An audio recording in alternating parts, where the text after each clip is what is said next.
So now we need to add a many-to-many relationship between the courses and tags tables. However, in relational databases, we don't have many-to-many relationships.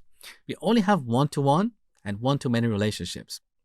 So to implement a many-to-many relationship between these two tables, we need to introduce a new table, which we call a link table. And we're going to have two one-to-many relationships with that table, exactly like the enrollments table here.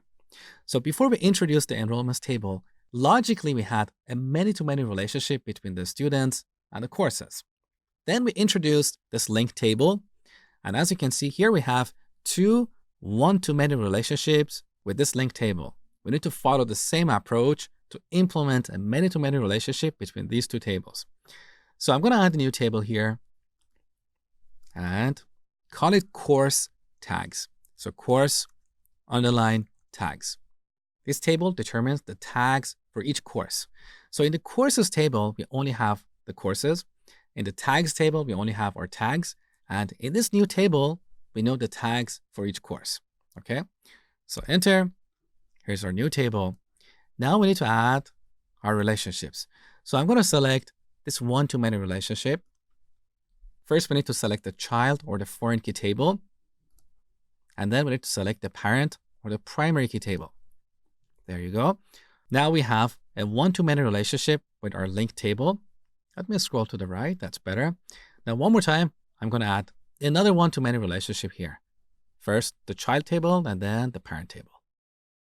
Now you can see in this link table, we have two new columns, courses underline course ID and tags underline tag ID. Let's simplify the column names. So I'm going to rename the first column to course ID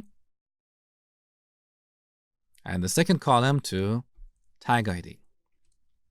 Now in this table, once again, we're going to have a composite primary key because the combination of the course and tag ID should be unique. So I'm going to mark both of these as primary key. So link tables are very common in relational databases. Sometimes they only have these two columns, but in other cases, they have additional columns, like our enrollments table. Now let's review our design one more time. So we introduced this new table here, and now we can remove the tags column from the courses table. All right, here are the columns. Let's right-click this column and delete it. With these changes, our database is now in the first normal form. Because first of all, we don't have repeating columns like tag 1, tag 2, and tag 3. And we also don't have multiple values in a column. So all our tags are stored here in one place.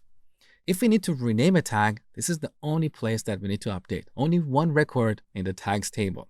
In contrast, in the previous design, because we repeated tags as strings in the courses table, we had several occurrences of each tag. We could have front end repeated in so many different places. Then if we wanted to rename front end to something else, like let's say we wanted to add a hyphen in the middle, we would have to update several courses records. And as you know, every time we have an update or delete operation, MySQL locks one or more rows. So with the previous design, our rows had to be locked unnecessarily. Why should we lock a course if you want to rename a tag? That doesn't make sense. If you want to rename a tag, the tag row should be the only row that should be locked. Next, we're going to look at the second normal form.